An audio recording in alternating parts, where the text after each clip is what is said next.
क्या सारे कोर्ट सारे केसेस एंटरटेन कर सकते हैं? थेफ्ट, ऑनलाइन फ्रॉड, एक्सीडेंट, इन सारी केसेस की ट्रायल एक ही कोर्ट के अंदर हो सकती है? अगर आपको भी ये क्वेश्चन है तो चलिए जानते हैं इस वीडियो में। Hello everyone, this is legal Grantha. तो जुरिस्डिक्शन बेसिकली 3 कैटेगरीज में डिवाइड होता है: territorial jurisdiction, subject matter and pecuniary jurisdiction. सबसे पहले आता है टेरिटोरियल जुरिस्डिक्शन। जिस जगह पे या जिस लोकेलिटी में क्राइम हुआ है उसके मुताबिक कोर्ट को जुरिस्डिक्शन मिलता है वो केस एंटरटेन करने का। For example, in case of property dispute, अगर डिस्प्यूटेड प्रॉपर्टी गुजरात में है तो दिल्ली कोर्ट को उसका जुरिस्डिक्शन नहीं मिलेगा, सिर्फ गुजरात कोर्ट में ही उसको जुरिस्डिक्शन मिल सकता है।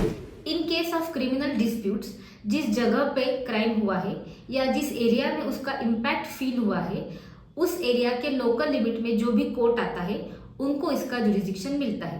फॉर एग्जाम्पल, अभया के रेप केस में कलकत्ता में हुआ था तो कलकत्ता में उसकी ट्रायल की शुरुआत हुई थी। सेकेंड है सब्जेक्ट मैटर जुरिस्डिक्शन। ये डिपेंड करता है आपके केस के टाइप के ऊपर।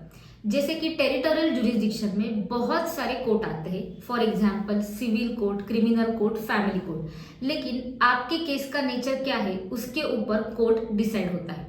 जैसे कि सिविल कोर्ट क्रिमिनल कोर्ट का केस एंटरटेन नहीं कर सकता, फैमिली कोर्ट क्रिमिनल कोर्ट का केस एंटरटेन नहीं कर सकता। इंपॉर्टेंट नोट, सुप्रीम कोर्ट के पास ओरिजिनल एंड अपीलेट अथॉरिटी होती है जो उनको अलाउ करती है कि सारे टाइप के केस एंटरटेन करने के लिए irrespective of their financial value. तीसरा है पेक्यूनियरी जुरिस्डिक्शन। ये डिपेंड करता है केस के वैल्यू के ऊपर। Lower court generally handles lower amount के केसेस और higher court handles heavy amount के cases.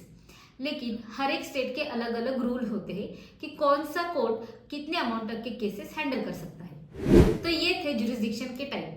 Please like, share and subscribe. Stay legal with Legal Grantha.